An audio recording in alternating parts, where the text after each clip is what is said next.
Bonjour à tous, bienvenue dans cette nouvelle vidéo où je vais surtout vous parler du SP500, mais plus particulièrement des indices boursiers. Alors je tenais à faire cette vidéo parce que je parle beaucoup du Forex, donc comment et pourquoi le marché du Forex bouge. En raison fondamentale, je précise pour ceux qui découvrent ma chaîne YouTube, moi je parle surtout d'analyse fondamentale, parce que c'est clairement ça qui va faire bouger le cours du marché, et c'est pas seulement l'analyse technique, évidemment. Et donc, si vous êtes là, c'est que vous voulez vous intéresser à l'analyse fondamentale, et vous êtes au bon endroit. Donc je vous invite à regarder mes dernières vidéos, dont la première, en gros j'ai fait des micro-formations, des petites formations pour les débutants, vraiment si vous commencez de zéro en analyse fondamentale, pour vous expliquer qu'est-ce qui fait bouger le cours du marché, comment un minimum les interpréter. Donc formation, trading, banque centrale, ça c'est la première vidéo de la lignée. Donc si vous n'avez aucune base, je vous conseille d'abord, avant de regarder cette vidéo, de regarder les premières vidéos, clairement. Donc voilà. La dernière vidéo, c'était sur pourquoi l'euro USD, les gros mouvements sur l'euro USD. Donc là, maintenant, je vais vous parler des indices boursiers, parce qu'en fait, c'est exactement la même chose. Comme je vous avais dit, c'est surtout les politiques monétaires qui font bouger le marché du Forex, ok. Mais en fait, c'est aussi vrai pour les indices boursiers. Alors, je précise quelque chose, c'est que le Forex, c'est principalement les politiques monétaires, ok. Alors évidemment, il y a aussi des flash news, la géopolitique, tout ça, ok, mais principalement, c'est les politiques monétaires. Les indices boursiers, il y a aussi, évidemment, il y a aussi les entreprises, évidemment, parce que le SP500, c'est les 500 plus grosses entreprises américaines. Donc forcément, les prévisions de bénéfices, les bénéfices, tout ça va aussi impacter. Mais vous allez voir que globalement, il y a aussi évidemment une part énorme de politique monétaire. Et ça, je vais vous le prouver, bien sûr. Pour vous prouver justement que c'est pas le technique qui va faire bouger le marché. Hein, c'est bien l'analyse fondamentale. Pour ceux qui douteraient encore. Donc en fait, j'ai décidé de commencer de 2020, pendant les confinements liés à la pandémie. Et voilà. Et je précise du coup que je ne vais pas parler de tout ce qui est prévision de bénéfices, tout ça, là vraiment ça va être les politiques monétaires, comment ils impactent les indices boursiers, parce qu'il faut aussi parler d'autre chose que du Forex. Voilà, ok, donc pandémie, bon, là ça va être rapide, on avait eu cette chute des indices boursiers en 2020. Ah oui, je précise, mais bon, on va y aller de suite. Donc là, bon, je pense que tout le monde a un peu compris ce qui s'est passé. La population mondiale a globalement été confinée à cette période-là, un peu la même période. Donc forcément, l'économie est forcée à s'arrêter. Donc forcément, les indices boursiers, ils vont cracher. C'était logique, mais rapidement, ils ont vraiment repris. Mais déjà fin mars 2020, la hausse était violente. Vous avez vu qu'en fait, la baisse, elle n'a pas duré longtemps. Mais pourquoi ? Je vais venir de suite. Mais avant que je parle de ça, ce que je voulais préciser, c'est que sur les indices boursiers européens également, va être énormément impacté par les politiques monétaires, même de la Fed, et pas seulement de la BCE. Parce que globalement, c'est un peu la Fed qui emboîte le pas pour que ce soit des hausses ou des baisses de taux. Donc c'est pour ça que même au CAC 40, par exemple, les décisions de la Fed vont être hyper importantes. Voilà. Vraiment, quel que soit l'indice boursier occidental, et même au final asiatique, même si asiatique, honnêtement, je les connais pas trop. Sauf pour le Japon, justement, parce que bon, ça j'en parlerai après, mais il y a aussi une part de monnaie, mais ça j'en parlerai à la fin. Ok, donc on revient dessus sur la crise, voilà. La pandémie, voilà. Tout le monde est confiné, très bien. Maintenant, directement, le marché, fin mars déjà, il reprend une tendance haussière folle. Mais pourquoi ? Tout simplement parce que les banques centrales, justement, sont entrées en œuvre. J'ai souvent parlé des hausses de taux, des baisses de taux. Là, il n'y a rien eu de tout ça. Il n'y a pas eu de hausse ni de baisse. Alors, voilà. Il n'y a pas que ça. Une banque centrale, il n'y a pas que des hausses ou des baisses de taux. En gros, là, les gouvernements, donc les banques centrales, ils ont mis en place ce qu'on appelle le quantitative easing. C'est-à-dire que les gens qui étaient en chômage partiel, ils étaient en chômage forcé, il fallait bien les payer. Sinon, tout le monde meurt de faim, quoi. Tout le monde est confiné, tout le monde meurt de faim. Évidemment que c'est pas viable. Donc, le gouvernement, donc surtout la banque centrale, va injecter énormément de liquidités pour payer le chômage partiel, pour payer les gens, quoi. Donc forcément, la masse monétaire explose. Il y a aussi des rachats de titres, d'obligations d'État. Donc les banques centrales vont racheter à n'importe qui, d'ailleurs ça peut être vous, ça peut être des grosses sociétés financières, les obligations d'État qui détenaient par exemple du Trésor américain. Donc également, après, une fois que ces grandes institutions financières ont vendu, pas que des institutions financières, leurs obligations, il faut bien qu'elles investissent leur argent ailleurs. Ok. Pourquoi? Il y a aussi la raison de... regardez quand même, on a fait à l'époque, on avait quand même fait un moins 35%. Et quand vous êtes un financier et que vous voyez un moins 35% sur le SP500, mais il n'y a pas en soi de raison économique, je veux dire, il n'y a pas eu de crise bancaire, c'est pas comme la crise des subprimes, où il y a eu des banques qui ont fait faillite, vraiment il y a eu un problème économique. Là, on a vraiment forcé, nous-mêmes, on a voulu forcer l'économie à s'arrêter, parce que voilà, on a confiné les gens. Donc c'est pas un problème économique en soi. Donc le monde financier, il disait, bon, ok, c'est pas un problème économique, on a le SP500 qui est pas cher, hein, voilà, c'est le moment d'investir clairement, et les banques centrales, clairement, rassurent parce qu'elles injectent énormément de liquidités. Et d'ailleurs, on va le voir directement. Voilà. Là, je suis sur le bilan de la Banque centrale américaine. Donc voilà, 2020, février 2020, hop, le quantitative easing est mis en place. Qu'est-ce qu'a fait le SP500? Il a décollé. C'est toujours pareil. C'est toujours pareil. Surtout que, comme je dis, il n'y a pas de raison économique flagrante, il n'y avait pas de crise, il n'y avait pas de faillite bancaire, tout ça.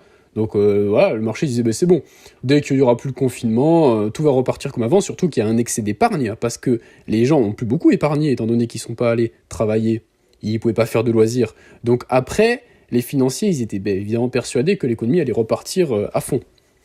Et surtout que voilà, ça crée un stock d'épargne énorme. En plus de ça, la Banque centrale, qui, comme je dis, injecte énormément de liquidités. Donc voilà, tout ça, ça a fait exploser clairement le marché action. Regardez, jusqu'en janvier 2022. Et là, cette baisse-là, c'est vraiment... Non mais regardez, c'est quand même chirurgical.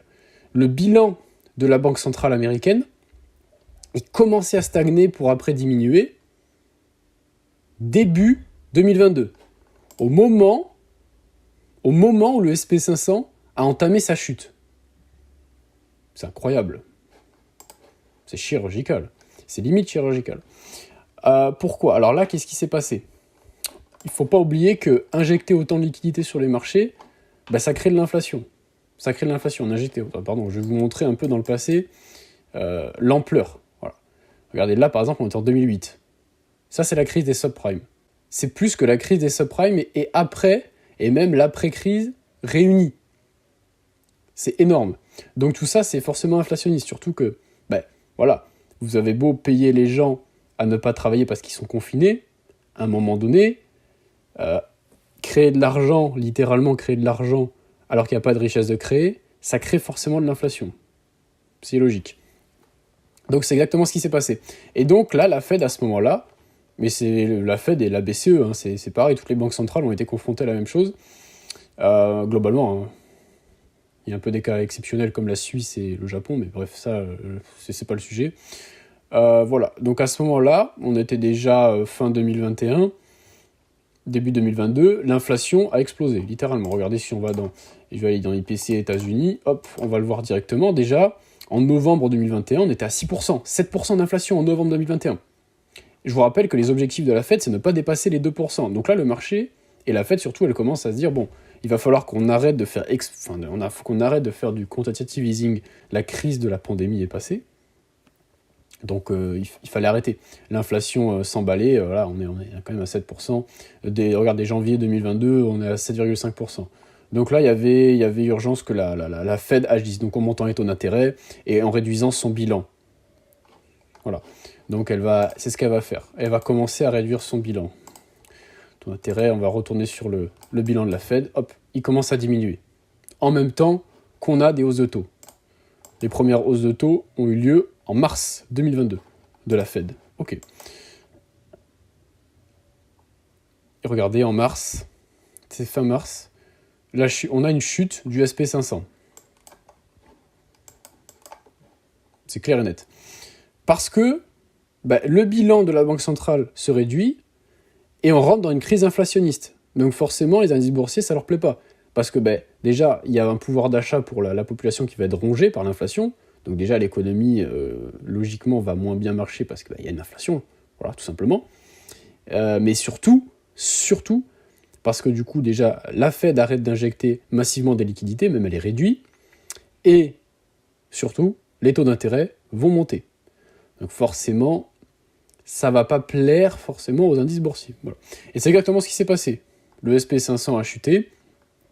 Après, bon, là, il y a eu des rebonds suivant ce qui se passe en macroéconomie. Je ne vais pas rentrer dans les détails dans cette vidéo, mais suivant ce qui se passe en macroéconomie, par exemple, il y a des espérances que oui, là c'est bon, l'inflation se calme parce qu'il y a des nouvelles données, donc c'est pour ça qu'il y a des retracements, tout ça. Mais globalement, et là on était fin 2022, si on regarde fin 2022, vous voyez que le SP500, c'est là qu'il a commencé à rebondir pour repartir en tendance haussière en octobre 2022. Mais pourquoi? Regardez. Je vais retourner dans l'inflation américaine, IPC. Hop, voilà. Le pic de l'inflation américaine, on l'a passé en juin 2022. Et si on regarde en octobre 2022, on était redescendu, oui, l'inflation était encore élevée, elle était à 7,6, mais il y en a beaucoup qui voyaient qu'on avait passé le pic, parce qu'on arrêtait de monter. Il y a eu les hausses de taux de la Fed, il y a eu la réduction de bilan de la Fed, et vous aviez l'inflation qui aurait passé son pic. Et donc à ce moment-là, qu'est-ce qui s'est passé? Le marché, il y a eu en fait énormément de rumeurs comme quoi la Fed pourrait pivoter déjà assez rapidement dès juin, et du coup, le marché il anticipe ça. Il anticipait déjà l'arrêt des hausses de taux, et voire déjà la baisse. Et voilà, après, bon, les chiffres macroéconomiques l'ont s'y poussé, il y a eu plein de choses, comme je dis, je ne vais pas rentrer en détail dans vraiment les petites tendances, mais voilà. Et donc ça, c'est l'espérance d'un pivot de la Fed, clairement. Parce que l'inflation baisse. Voilà. Et là, si on prend un peu plus récemment, hop, là, il y a eu une hausse énorme. Alors, il y a aussi un truc que j'ai oublié de préciser, c'est que le SP500, il est globalement dominé par les industries de la tech américaine. Donc tout ce qui est Apple, Nvidia, Microsoft, la tech. Ça représente une énorme partie du SP500. Donc, forcément, en ce moment, la tech a une grosse croissance et il y a beaucoup d'investissements dessus. C'est entre guillemets à la mode, si on peut dire. Et donc forcément, ça va aussi booster le SP500. C'est pour ça que, par exemple, le CAC 40, si on regarde, il n'a pas été aussi baissier que le SP500. Parce qu'à l'époque, vous voyez là, c'est la pandémie, et vous voyez que il n'a pas autant chuté. Et quand le CAC 40 est arrivé à ses plus hauts historiques, le SP500, il n'y était pas encore, pas du tout. Et parce que le CAC 40, c'est pas les mêmes valeurs. Il n'est pas autant pris par la tech. La tech qui avait beaucoup retracé parce qu'elle avait vraiment explosé au cours de la pandémie. Parce qu'il y avait beaucoup d'ailleurs de particuliers qui ont commencé à prendre conscience qu'on pouvait investir en bourse. Hein. Vraiment, il y a eu vraiment aussi un effet. Il y a eu aussi cet effet-là. D'un seul coup, c'était à la mode d'investir dans l'entreprise de la tech. Et du coup, ça avait explosé. Mais bon, ça, c'est un autre sujet. On va pas rentrer dans ce sujet-là. C'est pas important, mais voilà. Alors, là, il y a eu une énorme hausse. Donc, du coup, les entreprises de la tech, elles ont très bien fonctionné. Elles ont très bien marché. Au niveau de la croissance de l'action. Et des actions. Mais cette hausse assez brutale, elle a surtout eu lieu parce que, pour la première fois, le marché prévoyait une baisse de taux dans les mois à venir. Donc le mois à venir, c'est plutôt mars 2024. Le 20 mars 2024. Le marché prévoit une baisse de taux. Et ça, c'est la première fois que ça arrive. Avant, le marché, il prévoyait plutôt il n'y a plus de hausse de taux, quoi. Il n'y a plus de hausse de taux, on est sur un plateau et on va bientôt descendre. Mais il n'y avait jamais eu autant, et de manière aussi rapprochée, autant de probabilités de baisse de taux. Alors qu'on y croit ou qu'on n'y croit pas, c'est pas la question. Là, le marché, il a prévu ça, il l'a pricé. Clairement, hop, c'est pour ça qu'on a eu cette hausse. Voilà. Et clairement, c'est encore une fois les politiques monétaires. Donc vous voyez clairement que ce mouvement-là, pandémie, oui, il n'y avait pas eu les politiques monétaires, mais rapidement, le marché a repris, c'est aussi grâce aux politiques monétaires. Parce que la Banque centrale, elle aurait dit, on fait rien, on n'adopte aucune politique de quantitative easing, tout ça. Le marché, il n'aurait pas repris à ce point-là sa tendance haussière. Largement pas. Ça aurait même été une catastrophe. En fait, ça aurait même été une catastrophe. Mais il y a aussi l'intensité, c'est-à-dire qu'elle a vraiment fait beaucoup. La Fed, quand on voit son bilan pour la pandémie, mais c'était pareil pour toutes les banques centrales, c'est énorme, c'est stratosphérique, c'est vraiment... c'est une fusée, quoi. Qu'on monte le bilan aussi rapidement, ça n'a jamais été vu. Ça n'a jamais été vu. Dans l'histoire moderne, en tout cas. Donc voilà, hausse du bilan.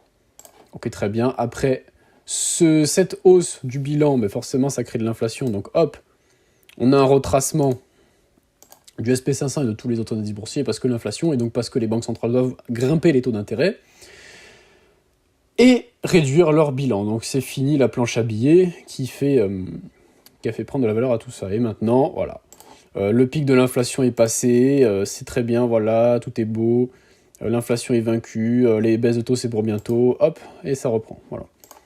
Et voilà, c'est tout pour les indices boursiers. Donc ceux qui sont intéressés par ma formation, en février, les prix vont augmenter de 100 €, donc elle va passer de 500 à 600 €, donc c'est le moment d'en profiter pour le mois de janvier. Je passe en revue toutes les devises du Forex, parce que chaque devise a ses particularités, donc je les reprends une à une, parce qu'elles ne vont pas s'analyser de la même manière. Après, justement, je parle des politiques de banque centrale, je rentre en détail, de savoir qu'est-ce qu'une banque centrale peut faire, les hausses de taux, les baisses de taux, ok, très bien, mais il n'y a pas que ça, il y a énormément d'autres choses. Comment les interpréter, parce que c'est ça qui est hyper important, c'est-à-dire qu'il y a aussi d'autres banques centrales, donc pour le marché du Forex, il faut savoir laquelle prioriser et comment interpréter les discours, tout ça, les obligations, très important. Après, je vous explique ma stratégie exacte au niveau de l'analyse fondamentale, donc voilà, stratégie des deux blocs, le calendrier économique, très important, le calendrier économique est très très sous-estimé, ça c'est clair, surtout il est très mal utilisé, moi j'apprends comment vraiment bien l'utiliser, avec les prévisions également, il y a vraiment plein de choses à dire. Et bien sûr, après, on ne le voit pas, mais il y a énormément d'études de cas où je pars de zéro sur un graphique et je vous montre comment je fais mon analyse, que ce soit technique fondamentale, comment je gère le trade, comment psychologiquement il faut le gérer. Et surtout, ce que je précise tout le temps, c'est que peu importe comment vous tradez au niveau technique, c'est pas important. Vous pouvez rejoindre la formation pour apprendre comment on fait l'analyse fondamentale, de A à Z. Peu importe que vous tradez Ishimoku, ICT, ce que vous voulez, price action, c'est pas important, l'analyse fondamentale, c'est la même pour tout le monde. Également, tous les mois, en fait, je sors constamment des vidéos. C'est ça l'avantage aussi de cette formation, c'est que c'est un accès à vie et je sors constamment des vidéos. Et vous avez également un groupe Discord où, bah voilà, on parle, je corrige vos trades, je publie toutes mes analyses, également sur le groupe Telegram. Je partage toutes mes analyses, que ce soit des analyses long terme ou court terme d'ailleurs, hein. Voilà, ma vision du marché, je partage absolument tout ce que je fais globalement. Et voilà, et puis sur Discord, vous pouvez évidemment me suggérer des vidéos que je peux faire que vous n'avez pas compris, voilà, des concepts que vous n'avez pas compris. Je parle également de ma stratégie Open London. Voilà, tout ça. Et donc les prix vont augmenter en février. Donc voilà, n'hésitez pas. Et sur ce, merci beaucoup d'avoir regardé cette vidéo et on se retrouve à très vite. Merci beaucoup, ciao.